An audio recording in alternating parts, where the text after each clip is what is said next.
Assalamualaikum warahmatullahi wabarakatuh. Yang saya hormati Bapak Dosen Ladin SHIMH, selaku dosen pembimbing mata kuliah Hukum Acara Perdata, dan tak lupa yang saya hormati seluruh mahasiswa Prodi Hukum Keluarga Islam Fakultas Syariah dan Ilmu Hukum IAIN Tulungagung. Pada kesempatan ini, saya David Fernando, mahasiswa Prodi Hukum Keluarga Islam kelas 3C, mempresentasikan materi tentang tata cara pemanggilan dan proses-proses pendahului dalam hukum acara perdata untuk memenuhi tugas UTS Hukum Acara Perdata. Baik, langsung saja saya akan memulai presentasi saya, yaitu hukum acara perdata tentang tata cara pemanggilan dan proses-proses yang mendahulunya. Yang pertama adalah pengertian pemanggilan dalam hukum acara perdata.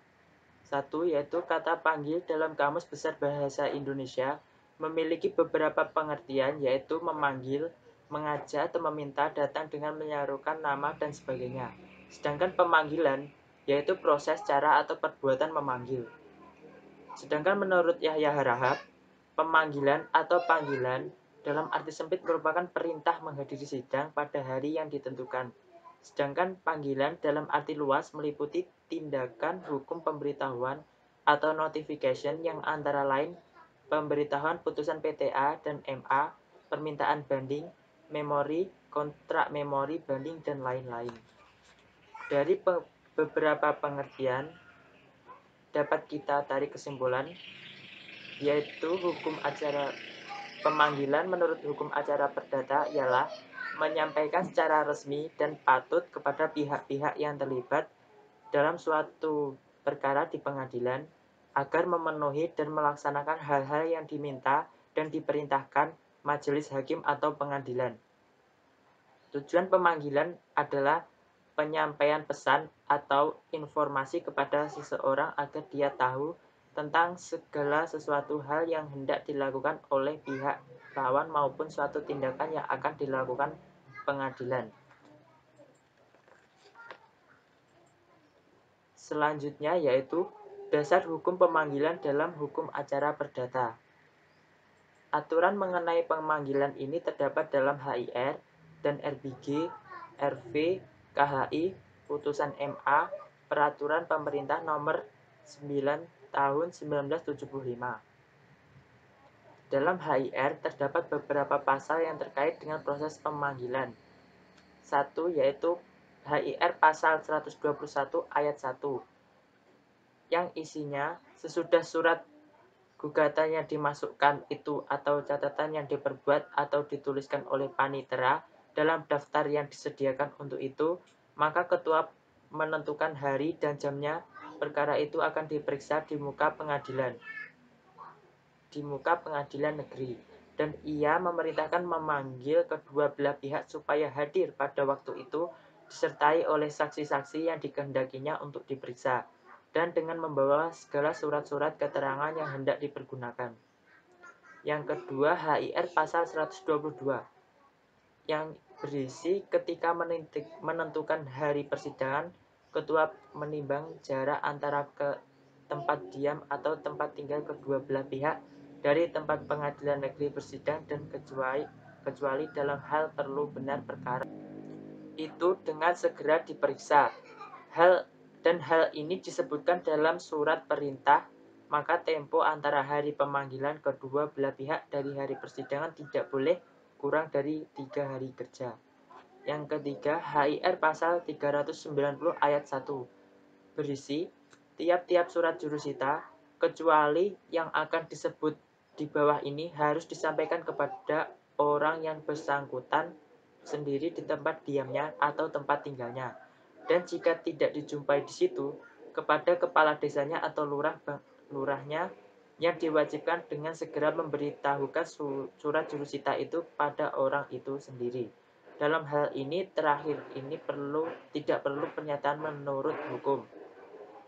Kemudian dalam pasal 138 kompilasi hukum Islam ayat 1 berisi apabila tempat kediaman tergugat tidak jelas atau tergugat tidak mempunyai tempat kediaman yang tetap, Panggilan dilakukan dengan cara menempelkan gugatan pada papan pengumuman di pengadilan agama dan mengumumkan melalui satu atau beberapa surat kabar atau mass media lain yang ditetapkan oleh pengadilan agama.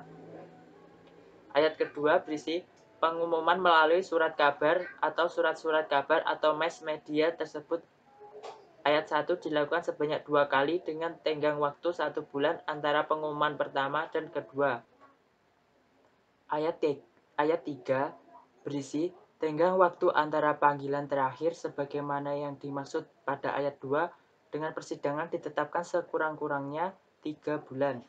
Ayat yang keempat berisi dalam hal sudah dilakukan sebagaimana dimaksud dalam ayat 2 dan tergugat atau kuasanya tetap tidak hadir, gugatan diterima tanpa hadirnya tergugat, kecuali apabila gugatan itu tanpa hak atau tidak beralasan. Kemudian selanjutnya adalah arti penting dari proses pemanggilan dalam hukum acara perdata. Arti penting dari proses pemanggilan itu sendiri yakni agar mencegah terjadinya kerugian yang dialami para pihak yang berperkara di pengadilan serta memaksimalkan dan mengimplementasikan proses hukum acara yang baik dan bebas tindak pidana. Selanjutnya adalah proses yang mendahului pemanggilan dalam hukum acara perdata. Berdasarkan pasal 118 ayat 1 dan pasal 121 ayat 4, sebelum diadakan sebuah pemanggilan ada beberapa proses yang mendahului pemanggilan, yaitu sebagai berikut. 1. Penyampaian gugatan kepada pengadilan. Menurut pasal 118 ayat 1 HIR, gugatan perdata harus dimasukkan kepada pengadilan berdasarkan kompetensi relatif, yaitu 1. Dalam bentuk suratan gugatan, 2. Ditandatangani oleh penggugat atau kuasanya, dan 3. Dialamatkan kepada ketua pengadilan. Proses yang kedua yaitu pembayaran biaya perkara. Menurut pasal 121 ayat 4 HIR menyatakan dengan tegas, pembayaran biaya perkara disebut juga banjar perkara dan merupakan syarat imperatif atau syarat memaksa atau pendaftaran perkara dalam buku registrasi. Proses yang ketiga yaitu registrasi. Pasal 121 ayat 4 HIR menegaskan pendaftaran gugatan dalam buku register perkara baru dapat dilakukan setelah penggugat membayar biaya perkara. Proses yang keempat yaitu penetapan majelis oleh ketua pengadilan. Proses yang kelima adalah penetapan hari sidang. Yang menetapkan hari sidang adalah majelis yang menerima pembagian distribusi perkara. Penetapan hari sidang dituangkan dalam bentuk surat penetapan. Kemudian selanjutnya adalah tata cara atau prosedur pemanggilan dalam hukum acara perdata. 1 adalah hakim ketua majelis setelah menerima berkas perkara dari ketua pengadilan. Setelah itu ia harus mempelajari dengan seksama bersama hakim anggotanya. Yang kedua, hakim ketua majelis setelah bermusyawarah dengan hakim-hakim anggotanya menetapkan hari dan tanggal serta jamnya kapan perkara itu akan disidangkan untuk hadir dalam sidang tersebut. Yang ketiga, penetapan dan perintah tersebut dituangkan dalam penetapan hari sidang yang ditandatangani oleh hakim ketua majelis. Yang keempat, dalam menetapkan hari sidang, hakim ketua majelis harus mempertimbangkan hal-hal sebagai berikut, yaitu 1. Hari sidang pertama tidak lebih dari 30 hari dari tanggal pendaftaran perkara itu, kecuali undang-undang menentukan lain. Yang kedua, memperhatikan jarak antara tempat diam atau tempat tinggal kedua belah pihak dengan tempat pengadilan yang bersangkutan. Yang ketiga, memperhatikan agar tenggang waktu antara hari diterimanya pemanggilan dengan hari sidang tidak kurang dari 3 hari kerja. Kemudian, tata cara yang kelima yaitu pengadilan dilakukan oleh jurusita atau jurusita pengganti yang telah diangkat atau disumpah. Yang keenam, berdasarkan perintah tersebut, jurusita atau jurusita pengganti yang ditunjuk menghadap pada kasir untuk meminta ongkos jalan guna melaksanakan pemanggilan tersebut dengan menyerahkan formulir PGL atau dan formulir PGL 1 dan 2. Yang ketujuh, jurusita atau jurusita pengganti mempersiapkan relaas atau berita acara panggilan. Yang kedelapan, di dalam surat panggilan relaas tersebut harus menyebutkan adanya 1. Menyerahkan sehelai salinan surat gugatan atau permohonan kepada tergugat atau termohon.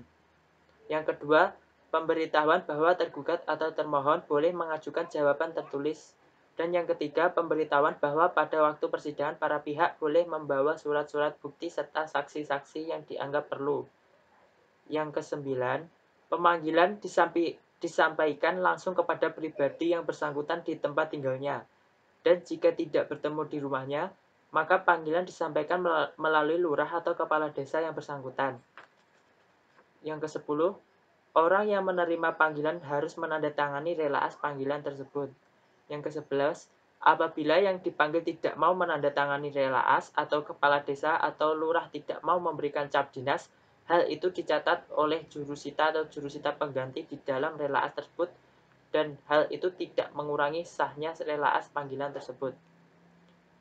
Yang ke-12, jurusita atau jurusita pengganti tersebut harus menyampaikan panggilan itu kepada pihak yang dipanggil. Ke-13, panggilan harus sudah diterima oleh para pihak dalam tenggang waktu sekurang-kurangnya 3 hari kerja sebelum sidang dibuka.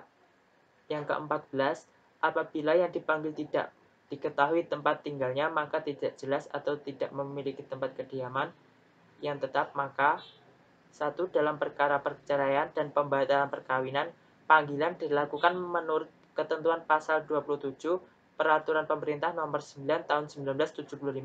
Yang kedua, dalam perkara lainnya dilakukan menurut pasal 390 HIR atau pasal 718 RBG, yaitu lewat bupati atau wali kota tempat tinggal penggugat yang seterusnya akan mengumumkan hal itu dengan cara menempelkan pada papan pengumuman. Pengumuman serupa dilakukan dengan papan pengumuman pengadilan agama. Jika yang dipanggil telah meninggal dunia, maka panggilan disampaikan kepada ahli warisnya. Dalam perkara perceraian, jika yang dipanggil telah meninggal dunia, maka hal itu dicatat dalam relaas panggilan sebagai dasar bagi hakim untuk menggugurkan perkara. Selanjutnya, yang ke-17, apabila pihak yang telah dipanggil telah menunjukkan kuasa hukumnya yang telah didaftarkan di kepaniteraan pengadilan yang berwenang, maka panggilan disampaikan kepada kuasa hukumnya. Yang ke-18, jurusita atau jurusita pengganti menyerahkan relaas panggilan tersebut kepada majelis hakim yang memeriksa perkara itu. Apabila pihak yang dipanggil berada di wilayah hukum pengadilan lain, maka jurusita tersebut agar pihak yang bersangkutan dipanggil oleh jurusita atau jurusita pengganti setempat. Kemudian yang terakhir adalah jurusita setempat melaksanakan pemanggilan tersebut kepada terpanggil dan kemudian mengirimkan relaas panggilan kepada pengadilan yang meminta bantuan tersebut. Sekian presentasi dari saya. Apabila ada kurang lebihnya saya mohon maaf. Wassalamualaikum warahmatullahi wabarakatuh.